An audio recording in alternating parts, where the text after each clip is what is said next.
बिस्मिल्लाहिर्रहमानिर्रहीम। अस्सलाम वालेकुम नाज़रीन, आप देख रहे हैं प्रोग्राम सिटी 10। मैं हूं आपकी मेज़बान अना यूसुफ। उम्मीद आप ठीक ठाक होंगे और आज का दूसरा रोज़ा भी आप खैर से रख चुके होंगे। माह मुबारक सब लोगों को बहुत बहुत बहुत मुबारक हो। यही दुआ है कि अल्लाह ताला हम सब के लिए आसानियाँ पैदा करे, हमें आसानियाँ बांटने की तौफीक अता। रमज़ान के रोज़े ज़रूर रखें, लेकिन असल मकसद को भी ज़रूर समझने की कोशिश करें। अल्लाह ताला हम सब की इबादत को, हम सब के रोज़ों को कबूल फरमाए, अपनी दुआओं में हम सबको याद रखें। अच्छा जी, मौसम अच्छा है और सुबह सवेरे जैसे ही सैरी कर रहे थे तो पता चल रहा था हल्की फुल्की बारिश भी हो रही है। तो रोज़ेदारों के लिए अल्लाह ताला का तोहफ़ा है। बहुत ज़बरदस्त मौसम है और आज पूरे दिन के हवाले से प्रेडिक्शन भी यही है कि वक्फे वक्फे से बारिश रहेगी, यानी रोज़ेदारों का दूसरा रोज़ा भी अच्छा रहेगा। अच्छा जी, हमारे साथ हमारे रिपोर्टर्स मौजूद हैं, उन्हें भी खुश आमदीद कहेंगे, रमज़ान की मुबारकबाद भी देंगे। अस्सलाम वालेकुम, रमज़ान मुबारक। शाहिद सिपरा साहब, कैसा है मौसम और रोज़ा?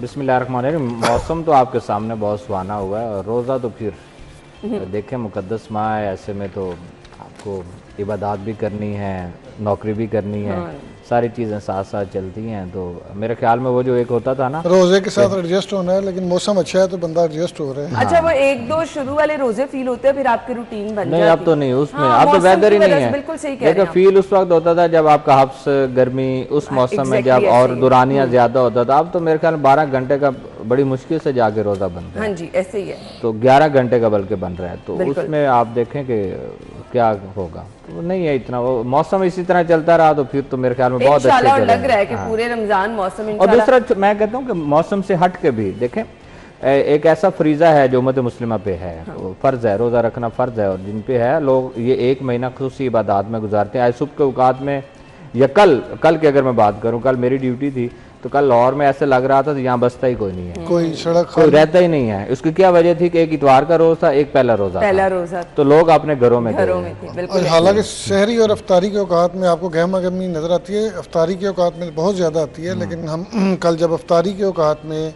वो जो हम अफ्तारी करवाते हैं, दफ्तर हमारा करवाता है, तो वहाँ से निकल रहे थे तो सड़कें बिल्कुल हूक आलम था। मेरा ख्याल है पहले 2-3 रोज़े जो हैं लोग घरों में सहर अफ्तार करते हैं, उसके बाद फिर आपको सड़कों पे गहमा गहमी नजर आएगी। चले, जिन्होंने सहरी अफ्तारी करनी है उनके लिए सबसे बड़ी खुशखबरी क्या है? मेरे समेत मैं शाहिद सिपरा साहब ने तो आज प्रोग्राम के आगाज में मुबारकबाद दी है। नया शेड्यूल नाफिजुल अमल हुआ है, सहरी और अफ्तारी में प्रेशर के साथ गैस मिलेगी।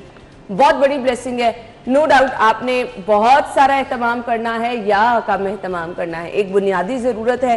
इसके लिए प्लान क्या है, किस तरह से और कब तक? वैसे तो कल तो हमारे घर सरप्राइज थी मैं कि ये कैसे हो गया, सारा दिन गैस आ रही थी और अच्छे खासे प्रेशर में आ रही थी। क्या शेड्यूल है शाहिद सिपरा साहब? देखें, शेड्यूल जो बनाया गया उसके मुताबिक तो अब दोपहर के वक्त में भी गैस लोगों को मिलेगी, लेकिन उसका प्रेशर थोड़ा कम होगा, ठीक है, लेकिन गैस आती रहेगी। जो बनाया गया है सहरी के लिए वो रात 2:30 बजे से लेकर सुबह 8 बजे तक आपको प्रेशर के साथ गैस मिलेगी।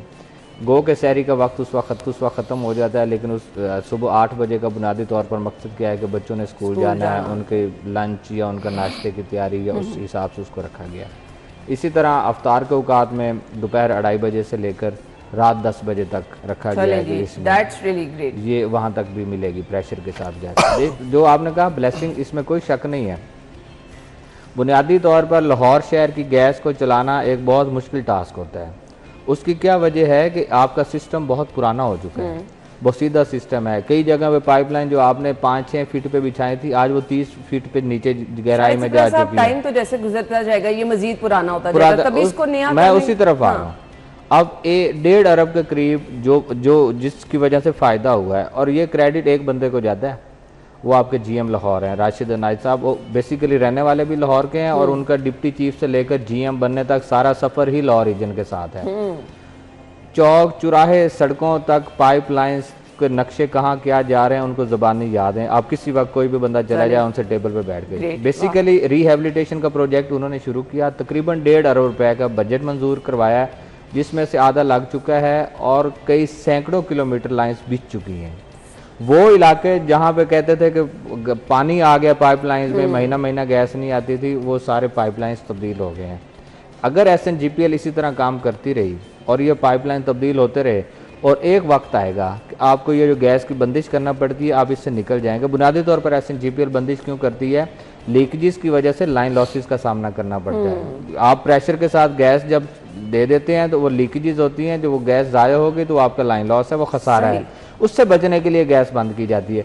नहीं तो 2 दिन पहले तक तो प्रेशर डाउन था, 2 दिन बाद अचानक गैस कहाँ से आ गई? ऐसे ही है बिल्कुल। ये बेसिकली माह मुकद्दस के लिए इस प्रेशर को इन्हांस किया गया है ताकि सहरी और अफ्तार के औकात में लोगों को गैस मिलती रहे, और ये मिलेगी। और उसके बाद वेदर वैसे चेंज हो जाएगा, अप्रैल में आ जाएगा, उसमें जाके तो ऑटोमेटिकली आपके और लोगों एक और भी फैक्टर इसमें बढ़ा है कि गैस की कीमतें इस कदर बढ़ गई हैं कि लोगों ने इस्तेमाल भी कम किया। इस्तेमाल बिल्कुल सही कहा। अब लोग रोते हैं कि 2 चूल्हे जला रहे हैं तो उनको 5-5 हज़ार बिल आ रहा है। वही बिल जो पहले 10-1200 रुपए आता, 1000 या 1200 रुपए आता था, उसकी क्या वजह कि स्लैब्स इस तरह की बन गई हैं कि आपने थोड़ा सा ऊपर गैस इस्तेमाल की नहीं तो आपको वो ऊपर चले गए। साहिब साहब जैसे लोग भी हैं जो कि इस चीज से बिल्कुल ही सुकून से बैठे हैं तो और हम इंतजार भी करते रहते थे, सिलेंडर भी ले आए, फिर भी हमारी कोशिश होती थी क्योंकि आपको तो सिलेंडर पे आपके बर्तन भी खराब हो जाते हैं, तो मुझे तो वो भी बड़ा कंसर्न होता था। नहीं मैं तो सिप्रा साहब की बात ही नहीं सुन रहा था क्योंकि जरूरत ही नहीं। घर में सिलेंडर रखे हुए हैं, मुझे कोई कंसर्न ही नहीं। पिछले तकरीबन नहीं, बट ये हर बंदे की बुनियादी जरूरत है। मुझे पता है जिस तरह से लोग शहरी में अगर आप रोटियां नान बाजार से लेकर आ रहे हैं बड़ी मुश्किल हो जाता है। आप देखें ना, अगर आपको 15,000 रुपया बिल आना है तो उससे बेहतर आप 3 सिलेंडर ला के रखें, 2 आप भरवा के रख लें, एक आपका चल रहा है खत्म होगा, दूसरा इस्तेमाल कर लें।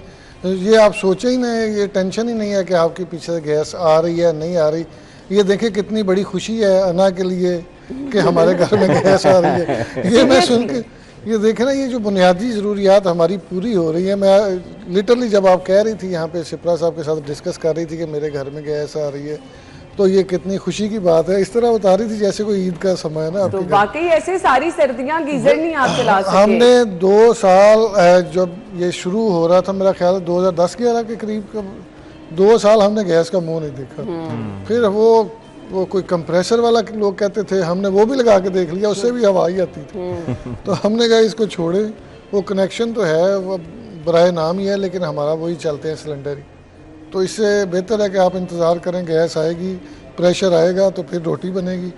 तो इससे बेहतर है आप अपना जो सोर्स है उसको यूटिलाइज करें। के पास है उनके लिए वही बड़ी ब्लेसिंग है। तो शायद सिप्रा साहब पूरे लाहौर में ये इसी तरह शेड्यूल पूरा महीना? जी, लाहौर के 2 रीजन है, ईस्ट वेस्ट दोनों में इसी तरह शेड्यूल रहेगा। और इस पे अमल दरामद हो गया। देखें 100 टीमें बनाई गई हैं इमरजेंसी टीमें। अच्छा, अब ये भी नहीं है कि आप किसी जगह पे अगर फॉल्ट आता है या कोई लीकेजेस का मामला आता है या लो प्रेशर की कोई कंप्लेंट आती है तो उस वक्त में 100 टीमें जो हैं वो बैक वक्त आपकी फ़राइज़ अंजाम दे रही हैं।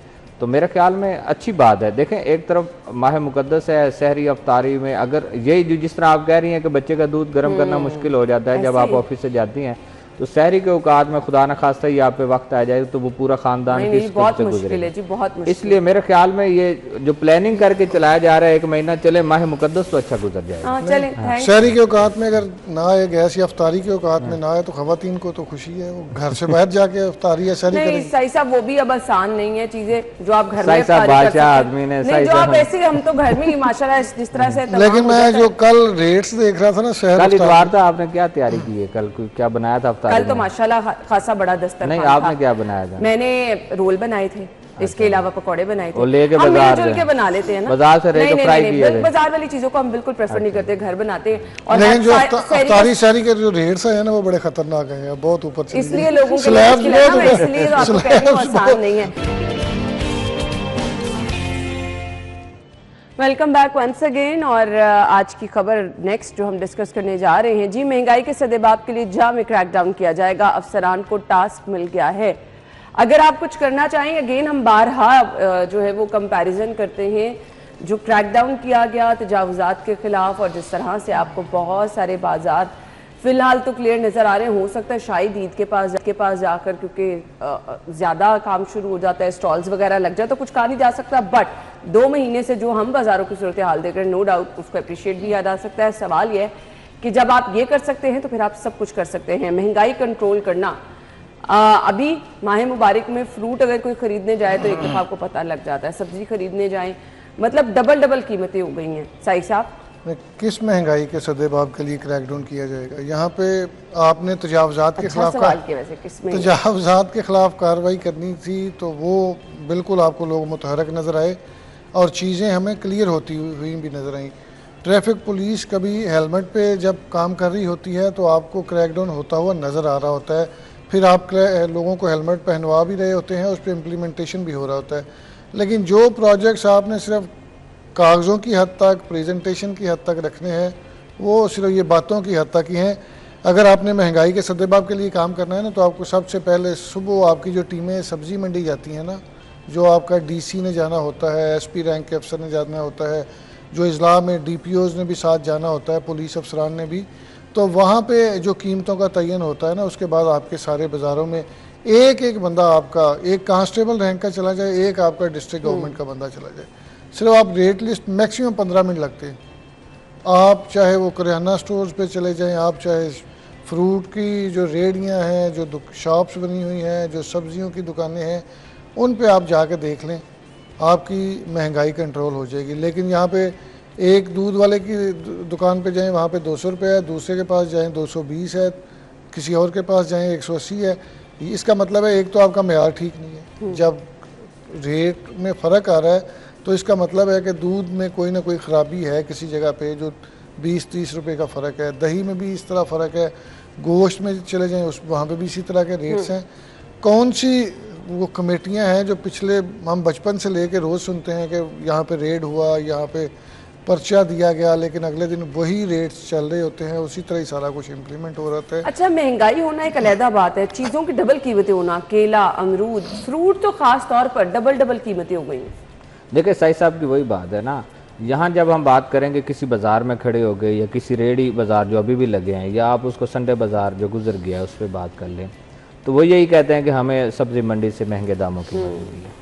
अच्छा, जब हम उससे पिछली लेयर पे चले जाएं, किसान पे चले जाएं, तो वहाँ उनको रेट ही नहीं मिल रहे हैं। आपका सोशल मीडिया भरा पड़ा है। देखें, इस वक्त आपकी मौसमी सब्जी आ रही है, जो इस जितनी अब कौन सी इस वक्त सब्जी आपके पास है? गोभी आ रही है, मौसम की सब्जी है, गाजर आ रही है, मौसम की सब्जी, आपका मटर है, शलजम है, ये सारे आलू है, ये सारा ये मौसमी सब्जी है। इस मूली समझी ना। फिर अच्छा, फिर आपका अगर फ्रूट में चले जाएं, वो भी सारे मौसमी आ रहे हैं। तो फिर ऐसे में महंगाई क्या है? तो फिर महंगाई क्यों है? तो वो आपके सामने है, जो हर साल होती है। अच्छा, सीएम साहिबा कह रही हैं कि कंट्रोल होगा, नहीं होना चाहिए। ये आप हर हफ्ते बैठ के इसी तरह डिस्कस कर लेंगे, या हो सकता है दूसरे तीसरे दिन आपके पास स्टोरी आ जाए, ये होता रहेगा। नहीं, सवाल ये ना, वो जो टीमें हैं वो क्या भाई टीमें कुछ भी नहीं कर सकेंगी। टीमें जाएंगी, 1000 रुपये का चलान कराएंगी, 2000 का चलान कराएंगी, उसके बाद घर आ जाएंगी। ये नहीं ख़त्म होना। आप जो मर्जी कर लें कि आप इसको कंट्रोल कर लेंगे, या मेयार को या कीमतों को, ये नामुमकिन है। जो फ्रूट की कीमत है, पूरा रमजान फ्रूट तो कोई मुझे बताएं, नहीं खा सकता ना। मुझे ये बताएं, आपने कोई टास्क फोर्स या अथॉरिटी क्या बनाई थी? वो खातून जिसकी हेड बनाई थी, वो आज कहाँ पे है? उनको तो 7 दिन पहले मुतहरिक होना चाहिए था, जब बाजार सज रहे थे। आज 2 रोजे हो गए, तो आज हम इस बात पे बात कर रहे हैं कि लोगों को नहीं, एक चीज है, ये जो सस्ते बाजार अगर आपकी डोमेन में आते हैं, तो ये जो महंगे बाजार बने हुए हैं वो आपकी डोमेन में नहीं आते। वो नहीं आते, वो भी सस्ते बाजारों पे आपने सिर्फ फोकस करना है। जो बाकी बाजार हैं उन पे भी तो रेट, अगर आप सस्ते बाजार में फर्ज करें किसी चीज़ को 50 रुपये में फरोख्त करवा रहे हैं, तो चलें 5 रुपये की सब्सिडी उस पर हो रही होगी, तो आप मार्केट में तो 60 रुपये पे फरोख्त होना चाहिए ना। वो 80 रुपये, 90 रुपये, 100 रुपये पे चीज। अच्छा, चले इस तरह कर लें, सीएम साहिबा एक दिन निकले, टीमों को ना पूरा दिन, टीमों को छोड़ दें, सीएम साहिबा एक दिन निकले, किसी बाजार का विजिट कर लें और पब्लिक से मुलाकात कर लें, बस वो दूध का दूध। उसके बाद आपको पता चल जाएगा कि पूरा रमजान किस तरह। खजूर रोजे सब लोग बुनियादी तौर पर खोलते खजूर से, लेकिन खजूर में भी एक तो आपको मुख्तलिफ किस्म की इकसाम मिल जाएंगी, और फिर अच्छी खजूर अगर आपने लेनी है तो उसकी कीमत भी अच्छी। देखे ना, हर वो चीज़ जिसने रमजान शरीफ में इस्तेमाल होना है, आप उसकी कीमतें बढ़ा रहे हैं।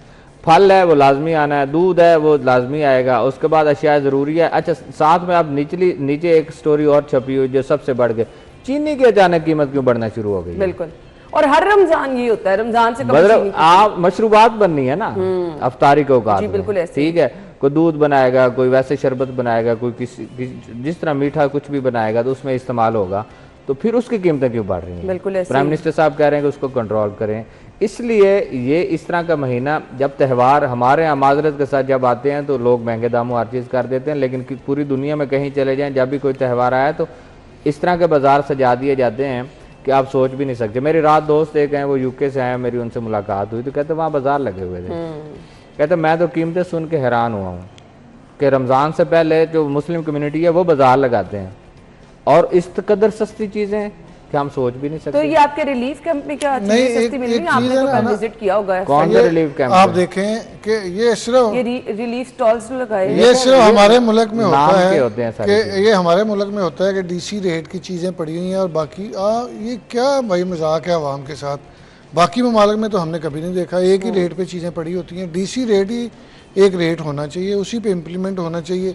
इसका मतलब है कि दूध दही की कीमतें तो एक ही होनी चाहिए ना, उसमें तो कोई फ़र्क नहीं ना।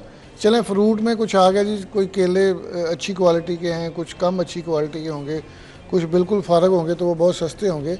लेकिन जो इस तरह की चीज़ हैं जो एक ही तरह की हर जगह पे जानी है उसके भी रेट्स डिफरेंट हैं। ये तो सही सा मुश्किल है। यहाँ पर आपको 6 तरह की चीज़ मिलेगी, सबसे अच्छी चीज़ के लिए आपको सबसे ज़्यादा पैसे। बट एक मिसाल दे दूँ, टमाटर रमज़ान शरीफ से एक हफ्ता पहले रेडियो पे 30 रुपए किलो फरोख्त होता रहा, रमज़ान करीब आया तो 80 रुपए पे चला गया। इसी तरह और रमज़ान का एक हफ्ता और गुजरेगा तो 150-200 पे चला जाएगा। बिल्कुल ऐसे ही, पता नहीं क्या होगा। खैर, ये जो जामे क्रैकडाउन किया गया इसके असरात 2-3 दिनों में दोबारा से डिस्कस कर लेंगे।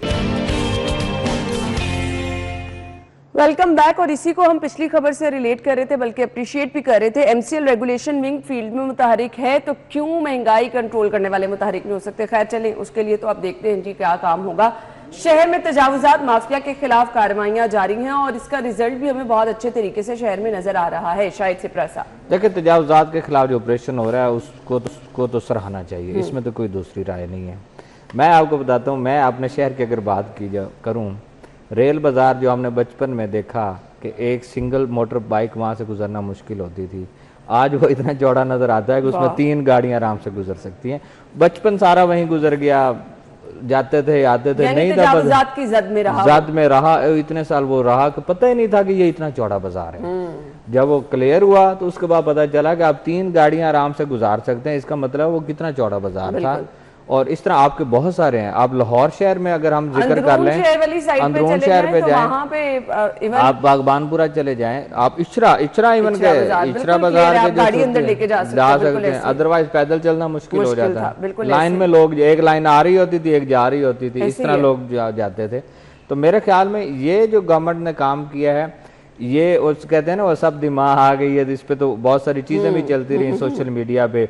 अच्छा, इवन के लोग जो रूरल एरियाज में रहने वाले हैं वो भी परेशान हैं कि ये कई टीमें हमारे रूरल एरिया में वो नहीं होता कि आप तजावुज कर लें या आप कुछ बना लें। हाँ, ये होता है कि कोई लेफ्ट राइट करके कोई जगह आप सरकार की पड़ी है तो उसको कर लें, थोड़ा होता है। शहरों में ज्यादा होता है, शहरों में जगह ज्यादा है, तो वो इसलिए वहां जाके भी आप लोग खौफ ज़्यादा है कि ये ऑपरेशन होना चाहिए। मेरे ख्याल में ऑपरेशन हो गया, इसको अब मेंटेन करना आपकी एडमिनिस्ट्रेशन का काम है। बिल्कुल, तो वो इसको इसी तरह रखे तो फिर तो समझ आती है। जिस तरह आप पहले थोड़ी देर पहले जिक्र कर रही थी कि ईद है, ईद पे स्टॉल लगने हैं, कोई मेहंदी का स्टॉल लगा लेगा, कोई बहुत सारी चीजें हैं, रेडीमेड कपड़े, बच्चों के कपड़े, सारी चीजें हैं।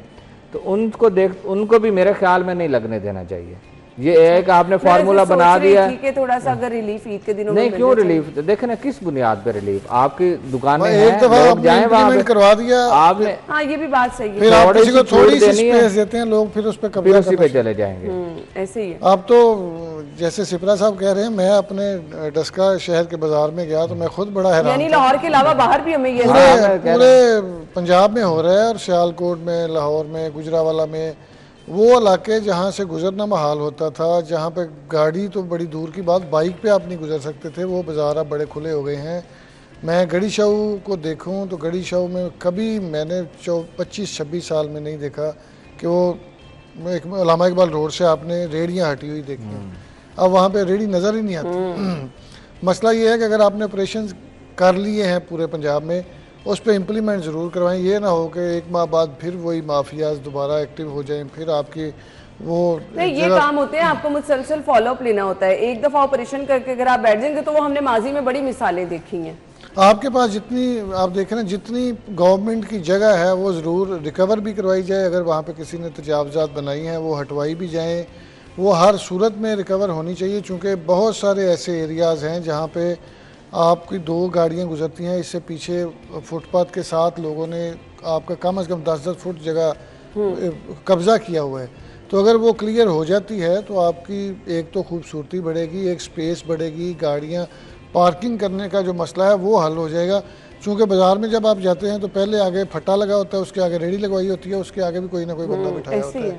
तो जब दोनों साइडों पे इस तरह 10-15 फुट जगह आपकी इसी तरह लोग काबज हो जाएंगे। ब्लॉक मार्केट का आप देख लें, बिल्कुल ऐसे ही है। अब पता चलती है ना कि वो है मार्केट। अदरवाइज सबसे ज्यादा मैं कहती हूँ तजावुजात वहाँ से ना आपकी शाहराहों पे आई हुई सारी चीजें। ऐसे ही है, आप कहीं गाड़ी नहीं पार्क कर सकते। समेटा है तो पार्किंग की कितनी जगह निकली है। बिल्कुल ऐसे ही है। आप वो क्या हो रहा था कि बाजार आपके सारा उस पार्किंग की जगह में लगा हुआ था और पार्किंग आप जो अंदर रास्ते हैं उन पे करवा रहे थे। इसमें मार्केट के सदूर का जो है उनका भी बड़ा हाथ था। बड़े उनका हाथ क्या होता है भाई, जिस दुकान के आगे कोई लगवा रहा है उसने पैसे नहीं, रिस्पॉन्सिबल क्यों, उसने पैसे लेने हैं। बिल्कुल बिल्कुल ऐसे उसने पैसे लेकर आगे दुकान सजने देनी है, उसने आगे कुछ भी टेबल लगवाएगा, कुछ भी लगवाएगा, उसने उससे पैसे लेने हैं। की बुनियाद पर वो पैसे लेते हैं। बट ये बड़ा जबरदस्त काम हो रहा है, तो हम उम्मीद करते हैं आगे भी इसी तरह से जारी रहेगा। माह मुबारक रहमतों और बरकतों का महीना, जिसमें तमाम मुसलमान रोज़े रखते हैं। रोज़ा फ़र्ज इबादत है। रोज़ा बेसिकली है क्या, इसका बुनियादी मकसद क्या है, रोज़े से हमें क्या फ़ायदा पहुंचता है, माह मुबारक की बरकतें हम कैसे समेट सकते हैं। नबी पाक सल्लल्लाहु अलैहि वसल्लम खुद रोज़ा किस तरह से रखते थे, क्योंकि हमारी कोशिश होती है ना हम रसूलुल्लाह सल्लल्लाहु अलैहि वसल्लम के उस्वा के मुताबिक चलें, उनको फॉलो करें। तो वो कैसे रोज़ा रखते थे ये भी डिस्कस करेंगे। प्रोग्राम में हमें ज्वाइन कर चुके हैं हमारे मेहमान हैं डॉक्टर तारिक शरीफजादा साहब, मजहबी स्कॉलर हैं। वेलकम कहेंगे। अस्सलाम वालेकुम जी। वालेकुम अस्सलाम व रहमतुल्लाह। डॉक्टर साहब आपको सबसे पहले रमज़ान बहुत बहुत मुबारक। बहुत मुबारक, खैर मुबारक। सबसे पहले तो मुझे ये बता दीजिएगा, हम इस माह मुबारक को रहमतों का महीना कहते हैं, बरकतों का महीना कहते हैं, और हमारी कोशिश होती है रहमतें बरकतें हम समेटते जाएं, जिसके लिए तमाम लोग रोज़ा रखते हैं। रोज़े की अहमियत क्या है? बिस्मिल रब्बी मोहम्मद करीम अलैहिस्सलातु तस्लीम। सबसे पहले तो यादावरी का शुक्रिया। और रमज़ान मुबारक जो है ये अल्लाह तबारक व तआला की तरफ से, अगर इसे मैं नेकियों का मौसम बहार कहूँ तो गलत ना होगा। उसका सबब ये है कि पूरे साल में जितना बेहतरीन माहौल नेकी को इख्तियार करने का और गुनाह से बचने का इस एक महीने में मैसर आता है, शायद ही किसी और मकाम पर पूरे साल के अंदर ये सूरत हाल जो है वो हमें हासिल होती है। इस महीने की अहमियत का अंदाज़ा इस बात से लगाइए कि ख़ुद सरकार दो आलम सल्लल्लाहु अलैहि वसल्लम की ज़िंदगी में इस महीने की इतनी कदर मंजिलत पाई जाती है कि सरकार इस महीने के इस्तकबाल के लिए इस महीने के शुरू होने से 2 माह पहले यानी रजब के चांद से इस महीने के बारे में अपने आप को तैयार करना शुरू कर देते। हज़रत आयशा सिद्दीक़ा रज़ी अल्लाह तआला अन्हा से हम तक ये बात पहुँचती है। आप फरमाती हैं कि सरकार दो आलम सल्लल्लाहु अलैहि वसल्लम रजब का चांद देखते और उसके बाद आपका आलम ये हो जाता, आपकी कैफियत ये हो जाती कि आपके खानवादा नबूवत के जो अफराद थे, आपके घराने के लोग वो भी और आपके असहाब भी वाज़े तौर पर आपके मामलात और मामूलात में तब्दीली महसूस करते और जानना शुरू करते कि गोया सरकार दो आलम सल्लल्लाहु अलैहि वसल्लम ख़ुद को रमज़ान के लिए तैयार कर रहे हैं। लोगों से मुकालमा निस्बतन कम कर लिया करते और फिर अगले दर्जे पे जो अल्लाह के साथ मुनाजात का एक मामला है, राज़ो न्याज का मामला है, रात की इबादत हैं, वो नवाफिल की कसरत है, ये आपके मामूल का हिस्सा होना शुरू हो जाती। और पूरा रजब जो है हुजूर इस अंदाज में गुजारते और जैसे ही शाबान शुरू होता तो फिर क्या होता, रात की इबादत, मुनाजात, रियाजत और आदो वज़ाइफ वो तो जारी रहते और शाबान की शुरू होती हुजूर दिन का रोज़ा रखना शुरू कर देते। अब होता क्या कि दिन को रोज़ा होना और रात को जो है वो अल्लाह के साथ जो है ना वो हम कलाम होने का शर्फ पाना और अल्लाह के सामने अपनी दुआएं अपने लिए, अपने उम्मत के लिए, अपने वाबस्तगान के लिए अल्लाह की बारगाह में रखना। तो ये मामूल हुजूर की ज़िंदगी का रमज़ान से पहले था। और जैसे ही रमज़ान आता तो फिर सरकार दो आलम सल्लल्लाहु अलैहि वसल्लम गोया अपनी कमर मुबारक कस लेते और इस महीने की अहमियत का एहसास दिलाने के लिए हज़रत अनस बिन मालिक रज़ी अल्लाह तआला अन्हु से मरवी आप कहते हैं कि मैं 9 बरस की उम्र में सरकार की खिदमतगार के तौर पर आया। 10 साल तक हुजूर की ज़िंदगी में रहा। लगभग 7 या 8 रमज़ान मुझे हुजूर के साथ गुजारने का शर्फ मिला। वो कहते हैं कि मैंने देखा कि हर साल रमज़ान की शुरू होने से एक दिन पहले हुजूर असहाब को इकट्ठा करते और कहते कि अनकरीब तुम पर एक खुतबा इरशाद करते, जिसे खुतबा इस्तकबाल रमज़ान के तौर पर कुतुबा सीरत में और अहादीस की किताबों में जो है वो महफूज किया गया है। इसके बहुत सारे सहाबी जो हैं वो रावी हैं, जिसमें मुख्तलिफ सालों में हुजूर ने जो गुफ्तगू फरमाई है, मैं उसका खुलासा अपने सामीन को सुपुर्द कर दूँ ताकि उससे अंदाज़ा हो कि ये महीना कितना अज़मत वाला महीना है। हुजूर असहाब को मुखातिब करके कहते हैं अनकरीब तुम्हारी ज़िंदगी में एक ऐसा महीना आने वाला है जिसे अल्लाह ने अज़मत वाला महीना करार दिया है। फिर दूसरी बात हुजूर फरमाते कि ये वो महीना है जिसे अल्लाह ने बरकत वाला महीना करार दिया है। ये वो महीना है जिसके अंदर, जिसके आते ही आसमान के जो की तरफ दरवाजे खुलते हैं, अल्लाह ताला उनको खोल दिया करता है। रहमत के दरवाजे खोल दिए जाते हैं, रिज़्क़ के दरवाजे खोल दिए जाते हैं, जन्नत को सजा दिया जाता है, उसकी रोशनी को दो चंद कर दिया जाता है, जहन्नुम की आग को सर्द कर दिया जाता है, उसके दरवाजे बंद कर दिए जाते हैं। मेरे करीम आका ने फरमाया सरकश शयातीन जो है उनको कैद कर दिया जाता है, जकड़ दिया जाता है। दुनिया के अंदर मौजूद कब्रिस्तानों में लोगों पर अजाब जो हो रहा होता है उसमें तखफीफ कर दी जाती है। रोज़ाना रब्बुल इज़्ज़त आसमान अर्श पर तशरीफ़ लाता है जो दुनिया का आसमान है, और 3 निदाएँ, 3 पैकेजेस जो हैं वो उनके साथ अपनी मखलूक को मुखातिब करता है। पहला ऐलान होता है कोई तुम में ऐसा जो हमसे मग़फ़िरत तलब करे कि हम उसे मग़फ़िरत अता करें, है कोई तुम में ऐसा जो हमसे रिज़्क़ तलब करे। अब रिज़्क़ से मुराद क्या है? उमूमी तौर पर हम रिज़्क़ से मुराद खाने पीने की चीज़ें और माल असबाब समझते हैं, हालांकि अहले लुग़त हमें ये बताते हैं कि रिज़्क़ इतना वसीउल मतलब जो है वो एक लफ्ज़ है कि इससे मुराद खाना पीना माल असबाब तो है ही है, बल्कि हर वो नेमत जो आपकी और मेरी ज़िंदगी में राहत और आसानी का ज़रिया बनती है वो रिज़्क़ के ज़ैल में आती है। सो अल्लाह की तरफ से ऐलान होता है कि है कोई हमसे रिज़्क़ तलब करने वाला, यानी हर तरह की नेमत तलब करने वाला, कि हम उसे वो नेमत जो है वो अता करें। और फिर आखिरी ऐलान होता है कि है कोई तुम में से आफ़ियत तलब करने वाला कि परवरदिगार आलम उसे आफ़ियत अता फरमाए। आफ़ियत क्या है? नेमतों के जवाल से बचने का अमल आफ़ियत कहलाता है। ये जो नेमतें आती हैं हम उनके आदी हो जाते हैं और फिर ज़िंदगी से निकल जाती हैं और कई गुना ज़्यादा तकलीफ़ होना शुरू हो जाती है, वसाइल की शक्ल में, मोहब्बतों की शक्ल में, रिश्तों की शक्ल में। ये इन सब की हिफाजत का इंतज़ाम और एक जो मैकेनिज़्म है उसका नाम आफ़ियत है। फिर किसी भी नेमत के साथ जो वबाल आता है हासिदीन की शक्ल में, शरीरों की शक्ल में, उससे भी हिफाजत के निज़ाम का नाम आफ़ियत। तो गोया आप समझें कि ये कितना कंप्लीट पैकेज है जो हर रोज़ रात को, यानी पहली रमज़ान से लेकर आखिरी रमज़ान तक परवरदिगार आलम की तरफ से जो है वो एक फरमान के तौर पर, फरमान रहमत के तौर पर जारी होता है। और फिर हुजूर ने फरमाया ये वो महीना है जिसमें जब कोई बंदा पहला रोज़ा रखता है ना, पहले रोज़े की बरकत का ज़रा तसव्वुर कीजिए कितनी इसकी अहमियत है। एक शख्स सिर्फ सहरी से लेकर इफ्तार के वक्त तक अपने आप को उन बातों से रोक के रखता है जो अल्लाह की तरफ से रोकी गई हैं, तो इफ्तार पर सिर्फ चंद घंटों की मश्क का इनाम पता है क्या है? रोज़ा कुशाई। हम भी अपने बच्चों को देते हैं ना, तो अल्लाह रब्बुल इज़्ज़त अपने बंदे को क्या रोज़ा कुशाई में नेमत अता करता है। हुजूर फरमाते हैं जिसने अल्लाह के खशियत, अल्लाह के खौफ, अल्लाह की नाराज़गी की डर से अपने आप को रोज़े के जो बुनियादी तकाज़े हैं उनके मुताबिक दिन गुजारा, तो इफ्तार पर अल्लाह उसके उस दिन से पहले तक के ज़िंदगी के सारे गुनाह माफ़ कर देता है। सुभान अल्लाह। यानी एक दिन का रोज़ा जो है पिछले साबका सारे गुनाहों की माफ़ी का ज़रिया बन जाता है। और फिर एक और मकाम पर हुजूर ने फरमाया कि ये वो महीना है जिसमें हर रोज़ इफ्तार के वक्त अल्लाह 10 लाख उन अफराद की 10 लाख उन अफराद की के लिए फरमाने जन्नत जारी फरमाता है जिन पर जहन्नुम वाजिब हो चुकी होती है, जिनके अमाल की वजह से जहन्नुम का फैसला हो चुका होता है, लेकिन एक रोज़ा रखने की बरकत से इफ्तार के वक्त 10 लाख लोगों को अल्लाह ताला जो है वो जहन्नुम से निजात अता करता है। और फिर ये रोज़ का सिलसिला होता है और जब आखिरी अशरा शुरू होता है तो हुजूर फरमाते हैं अल्लाह का दरियाए रहमत अपने दर्जा कमाल पे पहुंचता है और फिर आखिरी 10 दिनों में हर साथ यानी हर घड़ी में 10 लाख लोगों की निजात होती है। तो अंदाज़ा लगाइए कि ये महीना जो ज़ाहिरी तौर पर रहमतों का महीना है, बरकतों का महीना है, मग़फ़िरत का महीना है और जहन्नुम से निजात का महीना है। जहन्नुम से निजात का मतलब एक तो वो मामला है ना कि ज़ाहिरी जहन्नुम है, एक जहन्नुम से मुराद सूफिया कहते हैं अल्लाह की नाराज़गी का नाम भी जहन्नुम है।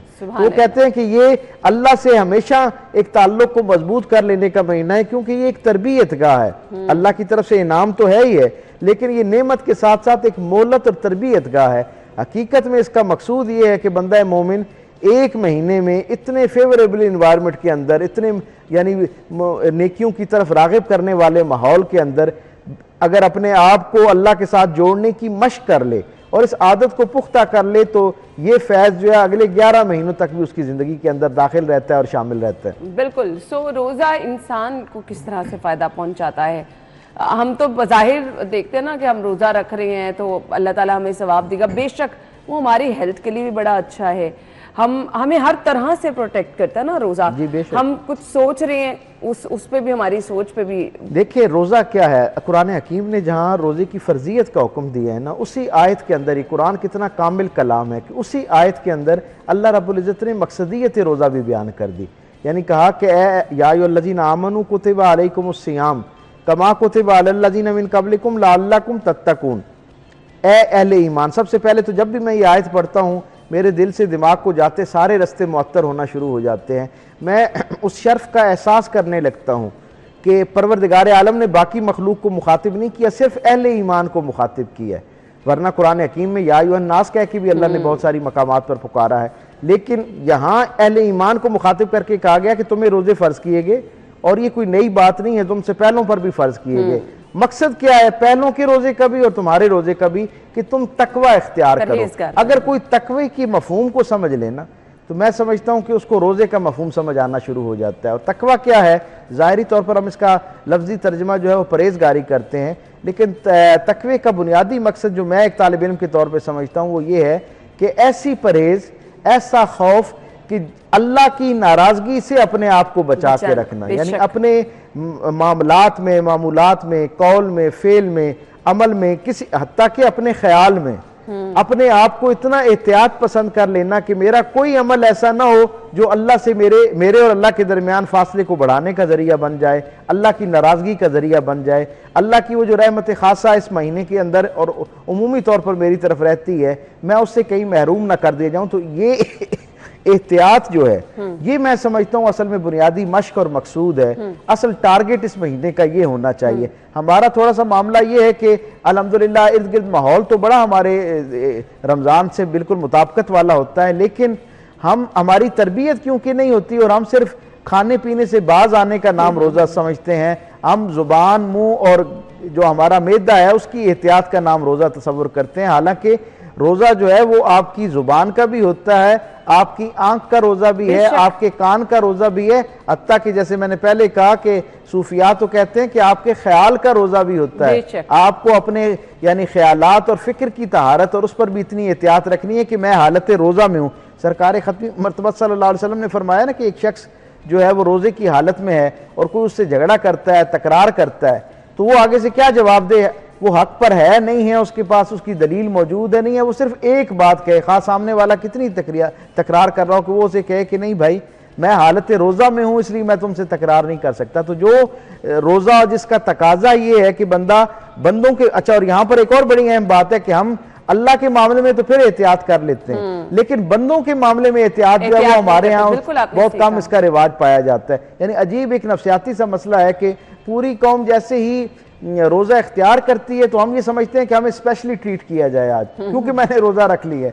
कुछ दिन पहले मैं घर से निकला तो अर्ली वो था, ये जो माहौल बना हुआ है ज़ाहिर रमज़ान मुबारक है, तो हम घर से बाहर निकले, अभी थोड़ा वक्त ही गुजरा था, थोड़ा सा सूरज बाहर निकला, मुझे सफ़र करना था और मैंने देखा कि आगे दो लोग जो है ना वो आपस में गाड़ी में लड़ रहे हैं। तो हमने उनसे पूछा कि क्या हुआ, खैरियत, क्यों आपस में उलझ रहे हैं? तो वो कहते हैं इसको पता नहीं है कि मेरा रोज़ा आज। तो यानी हम ये सोचते हैं कि ये एक हमारा उमूमी मिजाज बन गया है बिन हासिल मुआशरा मिन हासिल कौम, कि हम रोजे को बहुत एक्स्ट्रा ऑर्डिनरी चीज समझते हैं, जबकि सरकार दो आलम सल्लल्लाहु अलैहि वसल्लम के यहाँ तो कसरत के साथ रोजे पाए जाते थे और अल्लाह वाले जो हैं उनके यहाँ तो एक मुस्तकिल मामूल होता है और उनके रोजे का तो साथ वालों को इल्म भी नहीं होता कि उन्होंने रोजा रखा है या नहीं रखा, वो इतना इसको मामूल के साथ अपनी जिंदगी का हिस्सा बनाते हैं। पहले अशरे में बता दीजिएगा, वैसे तो रहमतों का बरकतों का अशरा है, तो हम कौन कौन सी इबादत कर सकते हैं, कौन से नवाफिल पढ़ सकते हैं, कौन सी तस्बीहात पढ़ सकते हैं? रमज़ानुल मुबारक की ज़ैल में सरकार दो आलम सल्लल्लाहु अलैहि वसल्लम का अमल जो हम तक पहुँचता है, पहला अशरा जो है इसको 3 अशरों में हुजूर की अपनी एक हदीस से ही जो है वो तकसीम किया जाता है कि पहला अशरा रहमत है,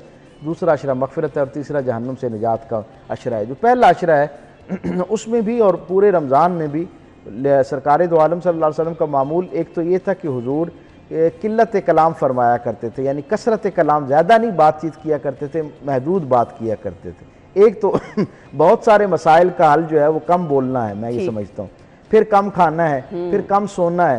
एक तो इन चीज़ों को अपनी ज़िंदगी के अंदर शामिल करने की कोशिश करनी चाहिए, लोगों के लिए माफ़ी का जज्बा अपने अंदर पैदा करना चाहिए। ये मैं समझता हूँ ये भी ये अमली औरादो वज़ाइफ हैं। जैसे वजीफ़ा ज़ुबान से बोला जाता है ना और अल्लाह का कुर्ब आता है, अल्लाह की रहमत आपकी तरफ मुतवज्जो होती है, इसी तरह ये रवैये जो हैं ये अमल की सूरत में अल्लाह की बारगाह में पहुँचते हैं और अल्लाह की रहमत को आपकी तरफ मुतवज्जो करते हैं। सो रमज़ान में औरादो वज़ाइफ तो करें, इबादात रियाजात वो तो अपनी ज़िंदगी का हिस्सा बनाएं, लेकिन उसके साथ अपने रवैये जो हैं उनके ऊपर ख़ास तौर पर बहुत ज़्यादा फोकस करना चाहिए। पहला तो मेरी नसीहत वसीयत ये है कि हमें अपने रवैयों पर इस महीने के अंदर काम करना है। नापसंदीदा बात पर हमने कैसे जो है वो सब्र इख्तियार करना है, अपने मिजाज के अंदर बर्दाश्त का पहलू कैसे लाना है, लोगों के लिए आसानी पैदा करने की फ़िक्र कैसे करनी है। यानी आपके हाथ से आसानी हो जाए वो भी अच्छी बात है, लेकिन आप एहतमाम करके सोच के अपना टारगेट बनाएं कि आज की सबसे बेहतरीन और खालिस नेकी ये हो सकती है कि मैं कुछ लोगों की ज़िंदगी में आसानी पैदा करूं। बाकी हुजूर का मुस्तकिल मामूल ये रहा कि रमज़ानुल मुबारक में बाकी चीज़ों के साथ साथ आप कुरान हकीम की तिलावत को मुस्तकिल अपना मामूल बनाते। हर साल रमज़ान में उस वक्त तक जितना कुरान हकीम नाजिल हो चुका होता, हुजूर हज़रत जिब्राईल अलैहिस्सलाम के साथ उसको दौर फरमाते, यानी खुद उसको तिलावत करते और फिर हज़रत जिब्राईल से सुनते। और असहाब के साथ भी आखिरी जो महीना था, आखिरी जो रमज़ान हुजूर का था, उसमें क्योंकि बड़ा हिस्सा कुरान का मुकम्मल हो चुका था, तो हुजूर ने असहाब को बिठा के कुरान सुनाया और फिर असहाब से कहा कि तुम एक दूसरे को कुरान सुनाओ। अब आप तसव्वुर कीजिए कि वो असहाब जिनकी अक्सरियत ऐसी है कि उनकी अपनी ज़ुबान में कुरान नाजिल हो रहा है, ये हत्ता कि जिनके अपने लहजे में कुरान नाजिल हो रहा है, उनके लिए कुरान समझना कोई मुश्किल काम था नहीं था ना, लेकिन वो भी सबकन एक दूसरे को सुनाते ताकि उसके अंदर कोई कमजोरी कोई कमी बेशी न रह जाए। और फिर एक आयत या चंद आयात तिलावत करते और फिर उसके जो मफाहिम और जो उसके मतालिब हैं, जो उसके अंदर अल्लाह का पैगाम है, उस पर गौर व फिक्र करते और फिर आगे चलते। यानी आप देखें कि हज़रत उमर फारूक रज़ी अल्लाह ताला अन्हु का तो मामूल ये था कि उनके बारे में आता है कि 12 साल में सूरह बकरा मुकम्मल की माशाअल्लाह। और उनसे पूछा गया कि जी आपने इतना वक्त क्यों इस पे लगाया, तो उन्होंने कहा कि मैंने कुरान हकीम की सूरह की जब तिलावत की तो मैंने जब इसका एक रुकू पढ़ा तो मुझे पता चला कि अल्लाह को मुझसे क्या दरकार है और मुझे लगा कि मैं तो इससे हटके जिंदगी गुजार रहा हूँ। मैंने पहले उस रवैये जो अल्लाह का फरमान था, मंशा थी, अल्लाह का मकसूद था, उसे अपनी ज़िंदगी में शामिल किया, आदत पुख्ता की और फिर अगले दर्जे पे कुरान हकीम का अगला जो पैगाम है उसे वसूल किया। तो सिर्फ तिलावत करना यकीनन उसका अजर है, उससे कोई जी शऊर इनकार नहीं कर सकता। सरकार दो आलम सल्लल्लाहु अलैहि वसल्लम ने उस पर अल्लाह की बशारत, अल्लाह की तरफ से अजर की जो है वो हमें खुशखबरी सुना रखी है। लेकिन हकीकी कुरान हकीम का हक ये है कि उसे समझा जाए, समझ के पढ़ा जाए और फिर उसको जो उसके अंदर अल्लाह का पैगाम है उसे अपनी ज़िंदगी के अंदर शामिल किया जाए। तो रमज़ान मुबारक की बेहतरीन इबादत हो सकती है। और हमारे यहाँ एक और बात है, हम समझते हैं कि शायद पूरा कुरान हकीम पढ़ना ही जरूरी है, अब रमजान आ गए। मैं कहता हूँ आप रोज की एक आयत पढ़ें लेकिन उसके मफहूम से हकीकी तौर पर आसानी का नाम है। आप अपने लिए जितनी आसानी करेंगे, अच्छे तरीके से ठहर ठहर के समझ के पढ़ेंगे तो इसका ज्यादा फायदा होगा। बहुत बहुत शुक्रिया आपके वक्त के लिए। स्टूडियो में आपको खुश आमदीद कहेंगे। माह मुबारक के हवाले से गुफ्तगू करेंगे। रोज़ेदारों के लिए बड़ा सोचने का वो होता है कि जी हम सहरी में ऐसा क्या खाएं कि भूख हमें ना लगे, क्योंकि जब स्टार्ट में आप रोज़े रख रहे होते हैं तो थोड़ी परेशानी होती है। वैसे आपकी हैबिट उस तरह से डेवलप नहीं होती, 2-3 रोज़े गुजरें तो फिर आपको आदत भी हो जाती है। रोज़े में ऐसा क्या खाना चाहिए सहरी के टाइम ख़ास तौर पे कि आपको पूरा दिन ऐसे फीलिंग ऑफ फुलनेस भी रहे, अच्छा भी रहे, स्टमक का प्रॉब्लम भी ना हो। कुछ लोगों को बड़ा मसला होता है क्योंकि नॉर्मली हम सहरी के फ़ौरन बाद लेट जाते हैं, तो बहुत सारे लोगों को ये मसला हो जाता है। कुछ लोगों को डिहाइड्रेशन, वैसे तो आजकल मौसम अच्छा है बट स्टिल पानी की कमी रोज़े के दौरान हम किस तरह से पूरी कर सकते हैं, अच्छी खुराक सहरी और अफ्तारी में क्या खा सकते हैं। अस्मा खान माहिर ग़िज़ायात हमारे साथ मौजूद हैं। अस्सलाम वालेकुम। वालेकुम अस्सलाम। थैंक यू सो मच, बहुत बहुत शुक्रिया आपके टाइम के लिए।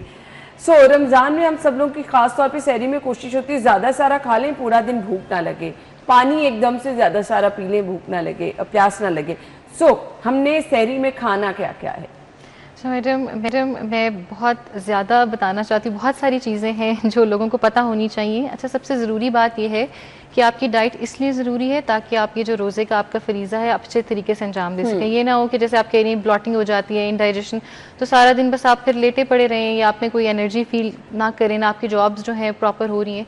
तो इसलिए जो है आपका जो डाइट है, आपकी सहरी अफ्तारी वो प्रॉपर होनी चाहिए। ठीक है, जैसे सबसे पहले एक और चीज़, आपकी जो ईटिंग विंडो है, जैसे अगर आपका जो है वो 5 बजे अगर आप 5 पर अजान हो रही है तो आपकी ईटिंग विंडो बिल्कुल घंटा पहले ना, आप थोड़ी देर और पहले स्टार्ट कर सकते हैं।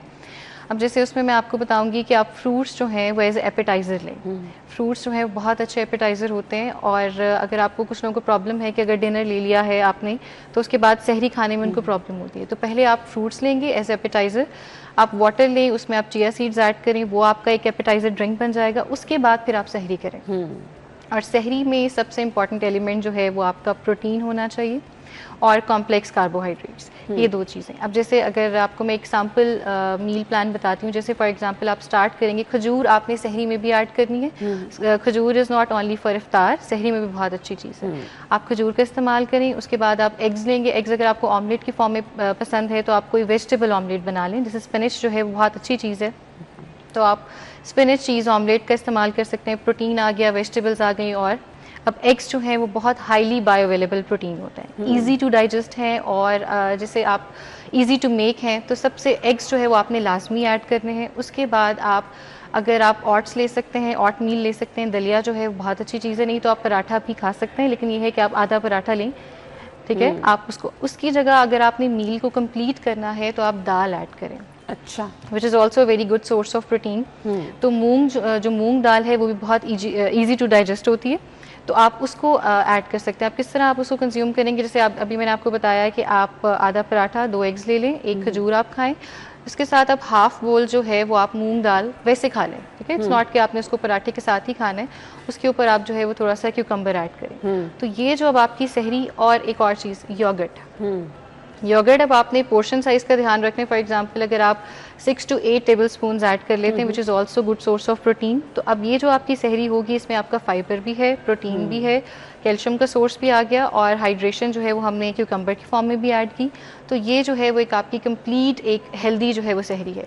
वाटर इनटेक आप किस तरह से करेंगे, जब आप सहरी स्टार्ट कर रहे हैं तब आप 1 गिलास पानी लें, इसी तरह सहरी जब आप एंड करेंगे। और जब मैंने आपको बताया कि प्री सहरी जो आप एक स्नैक लेंगे उसमें आप water with chia seeds add करें, तो अब जो आप खुद जैसे मैंने ये चीज़ें नरेट की हैं तो आपको आइडिया हो रहा होगा कि कितना ये एक कॉम्पैक्ट भी है और ये कितना बेनिफिशियल रहेगा आपका थ्रू आउट द डे। अच्छा, कुछ लोग क्या खाने के बाद फौरन हमारी नॉर्मली सहरी होती है, पराठे और सालन वगैरह हम ले लेते हैं, कुछ लोग दही और पराठा ले लेते हैं, पराठा लाजमी होता है। सो हम पूरा पराठा खा सकते हैं, जो पराठा हम रिवायती पराठे घरों में बनते हैं, उस पराठे के साथ फिर ये होता है हम खाना खाते ही फौरन लेट भी जाते हैं और मुसलसल पानी पिए जाते हैं कि हमें प्यास ना लगे। अब सहरी में पराठे, जी सहरी में जैसे देखें अब डिफरेंट लोगों के डिफरेंट गोल्स हो सकते हैं। अब अगर जो है वो आपको कोई और इशू नहीं है, फॉर एग्जांपल आपका वेट मेंटेन्ड है, आप एक एडल्ट हैं, आपको कोई और ऐसा इशू नहीं है, तो आप पराठा खा सकते हैं, ठीक है। आप जो है वो देसी घी इज़ नॉट, आप कंप्लीटली उसको एलिमिनेट नहीं करना चाहिए, उसके एक सर्विंग पोर्शन कंट्रोल में आप उसको ले सकते हैं। बट डेफिनेटली अगर आप ओवर वेट हैं, अगर आप ओबीज़ हैं, डायबिटिक हैं, तो फिर हमारी प्रेफरेंस यही होती है कि आप ऑट मील ले लें, दलिए की तरफ आ जाएंगे। अगर आप रोटी ले लें, पराठा भी आप ले सकते हैं, तो फिर आप हाफ जो है वो पराठा उसको हम प्रेस्क्राइब करते हैं। सही। अब अफ्तारी में आपको क्या लेना है जी?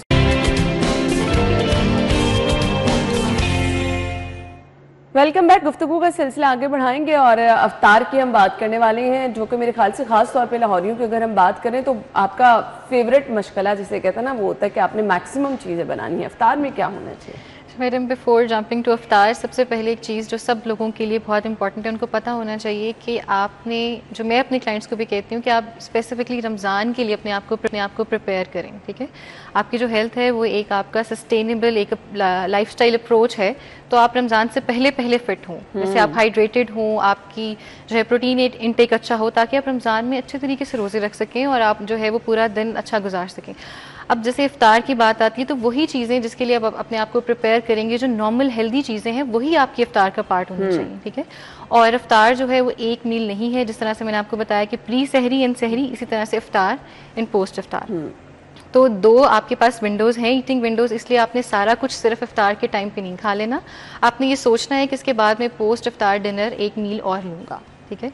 तो जब आप इफ्तार करेंगे, वो आपका ब्रेकफास्ट होता है बेसिकली, तो आपने डेफिनेटली वाटर के साथ स्टार्ट करना है, और आपकी खजूर होगी जो आपको कार्बोहाइड्रेट्स मिलेंगे, एक शुगर जो आपको चाहिए उस वक्त आपको फंक्शन करने के लिए, दोबारा से लाइफ फील करवाने के लिए, तो आप वाटर और जो है वो शुगर उसके साथ खजूर के साथ जो है वो स्टार्ट करेंगे।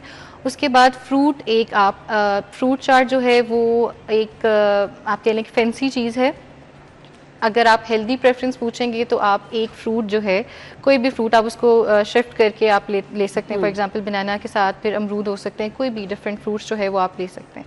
खजूर, फ्रूट और वाटर भी जो है वो आप पल्प के साथ फ्रूट जूस नहीं, आप पल्प के साथ फ्रूट को जैसे ब्लेंड करते हैं, जैसे स्ट्रॉबेरीज हैं तो आप उसमें पानी डालें, मिंट लीव्स आप उसको शेक करें ब्लेंडर में और आप वो इस्तेमाल करें। इसी तरह क्यूकम्बर जो है उसका भी आप ब्लेंडेड वाटर जो है वो आप बना के इस्तेमाल कर सकते हैं, उसमें आप सीड्स ऐड कर लें तो एक बहुत हेल्दी ड्रिंक बन जाता है। ठीक है। उसके बाद फिर आप जो है वो अपने फ्रूट्स आपने कर लिया उसमें, फिर अगर आपने फ्राइड चीज़ें जो है वो इंक्लूड करनी है, एक तो ये बात गिल्ट में जाने की ज़रूरत नहीं है। डेफिनेटली आपने अपने जहन पे ये सवार नहीं करना है कि अच्छा रमज़ान आ गया है तो मैंने वेट लॉस इसी महीने में करना है। आपसे पहले जिक्र किया है कि पूरा साल जो है वो आपने अपनी लाइफस्टाइल को मॉडिफाई करेंगे तो आप जो है रमज़ान में मज़ीद आपको रमज़ान के फ़वाइद जो हैं वो आपको एडिशनल मिल जाएंगे और रमज़ान के बाद फिर आपका वेट रिटेन भी रहेगा। तो रमज़ान को इस चीज़ का गिल्ट ना लें कि बस यही महीना है वेट लॉस का। तो अगर कोई फ्राइड फूड आइटम एक आध जो है वो आपकी डिश में है, आपके टेबल पे है, तो आप उसको मॉडरेशन में इस्तेमाल कर सकते हैं। बिकॉज स्टार्व हम किसी को नहीं कराना चाहते, हम किसी को ऐसा फील नहीं कराना चाहते कि अच्छा ठीक है मेरे पे कोई ज़बरदस्ती है या उसको कोई अच्छा फील नहीं हो रहा। तो आप मॉडरेशन में जैसे आप अगर इस्तेमाल कर सकते हैं, हफ्ते में 2-3 दफ़ा अगर आप फ्राइड फूड्स लेना चाहें तो ज़रूर। लेकिन ये है कि फिर अगेन अगर किसी को कोई हेल्थ कंडीशन है तो वो लाजमी जो है वो कंसल्टेशन जो है वो ले अपने डाइटिशियन से और डॉक्टर से। और इसके बाद जो आपका मील होगा पोस्ट इफ्तार, उसमें डेफिनेटली आपको वेजिटेबल्स का इस्तेमाल करना है। अगर किसी को ब्लॉटिंग होती है, वेजिटेबल सैलेड उनको सूट नहीं करता तो वो बॉइल्ड वेजिटेबल्स ले सकते हैं। ठीक है। जैसे कैरेट्स हैं, पीस हैं, आप उसमें पोटैटो ऐड कर लें, उनको बॉईल कर लें और आप उसके साथ जो है वो अपनी रोटी खाएं। उसके ऊपर थोड़ा सा ब्लैक पेपर और सॉल्ट सीजनिंग कर लें और आप वो खाएं। वेजिटेबल्स को आपने डेफिनेटली जो है वो आपने ऐड करना है आपके पोस्ट जो आपका मील होगा। उसके साथ आप उसमें प्रोटीन ऐड करेंगे, चिकन फिले हो सकता है, स्टीम ले लें, ग्रिल्ड ले लें, दैट्स अप टू यू। बहुत ज़्यादा फ्राइड ऑप्शंस की तरफ ना जाएं बिकॉज अगेन फिर आप जब आपको नींद भी लेनी है, अगर आप रेस्टलेस रहेंगे तो भी आपका रोज़ा अच्छा नहीं गुजरेगा। तो नींद भी आपके लिए ज़रूरी है। तो उससे पहले फिर आपने कोई fried item just before bed नहीं लेना। तो उस टाइम पे फिर आप जो है वो स्टीम ऑप्शन की तरफ चले जाएं, ग्रिल्ड या बेक्ड ऑप्शंस की तरफ चले जाएं। इस तरह से आप अपना प्रोटीन लें और फिर जो है वो आप यू आर रेडी फॉर सहरी नेक्स्ट। चलें जी, मैसेज क्या होगा देखने वालों के लिए? डेफिनेटली मैसेज वही जो मैंने बीच में स्टार्ट कर दिया था कि Ramzan is our holy month और आपको इसमें बिल्कुल पूरे ध्यान के साथ इबादत करनी है। आपने जो डाइट है उसकी तैयारी जो है वो सारा साल, अगर आप रमज़ान से स्टार्ट कर रहे हैं तो आप इसको कंटिन्यू रखें और आप अपनी लाइफ को जो है वो अपनी हैबिट्स को मॉडिफाई करें। और एडिशनल बेनिफिट्स जो रमज़ान के हैं, जो आपको एक फास्टिंग की विंडो मिलती है जिसमें इन्फ्लेमेशन कम होती है, इम्यून सिस्टम बेहतर होता है, डाइजेशन जो है वो इम्प्रूव होती है, वो आपको ऑटोमेटिकली जो 13 से 14 घंटे की फास्टिंग होती है उसके साथ आपको ऑटोमेटिकली मिल जाएगी। तो आपको किसी चीज़ का प्रेशर लेने की ज़रूरत नहीं है कि जी रमज़ान आ गया तो इसी महीने में मैं वेट जो है वो लूज़ करूँगा या कुछ इस तरह का। तो आप ईजी हो, रोज़ा रखें, हेल्दी हैबिट्स के साथ सहरी इफ्तारी का ख्याल रखें और इंशाल्लाह बहुत अच्छा रहेगा। तो हमारा रोज़ा भी अच्छा रहेगा अगर हम इस प्रैक्टिस को फॉलो करेंगे। थैंक यू सो मच, आपके वक्त का बहुत बहुत शुक्रिया।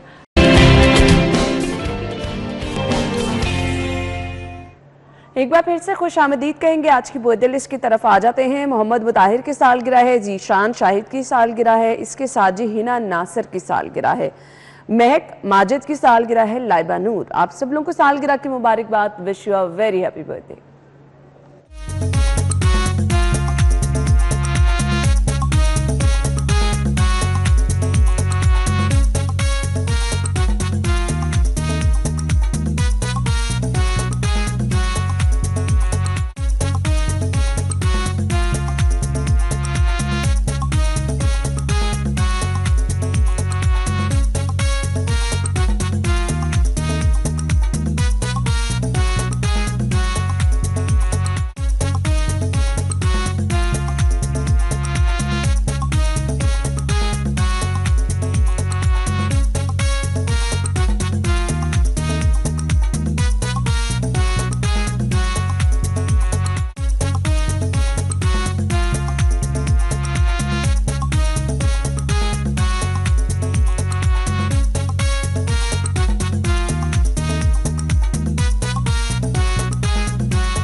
और इसके बाद जी हमारे सीनियर मैनेजर हैं क्रिएटिव डिपार्टमेंट के उमर वहाब, उनकी बर्थडे है जी, यूसुफ वहाब सॉरी जी, यूसुफ की हम सालगिरह मुबारकबाद कहना चाहेंगे। Yusuf, wish you a very happy birthday, बहुत सारी नेक तमन्नाएं, नेक ख्वाहिशात आपके लिए।